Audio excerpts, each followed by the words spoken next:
If you've listed an item on eBay using the Buy It Now option and now want to switch it to an auction style listing, there are a few important things you need to know. In this video, I'll show you exactly how to switch Buy It Now listings to auction style listings on eBay step by step.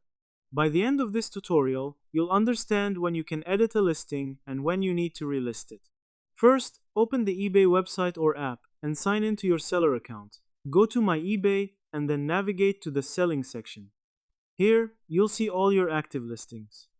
Find the Buy It Now listing that you want to change and click on the Edit or Revise option. Now, here's the important part.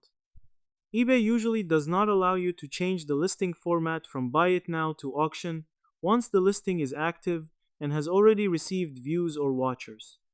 In most cases, you will need to end the current listing and create a new one in auction format.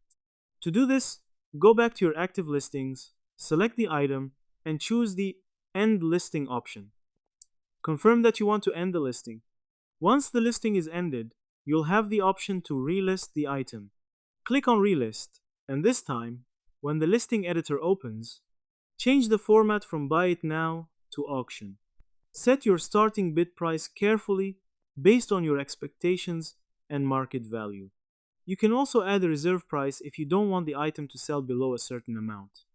After that, review all the other details like title, description, photos, and shipping settings. Once everything looks good, click the List Item button to publish your auction listing.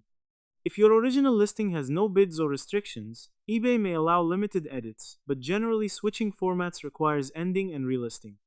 Always double check before ending a listing, especially if it already has buyer interest.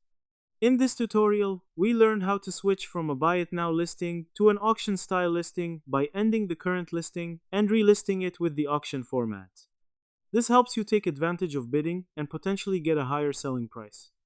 If you found this tutorial helpful, make sure to like the video and subscribe to the channel for more simple step-by-step guides. Thanks for watching, and I'll see you in the next video.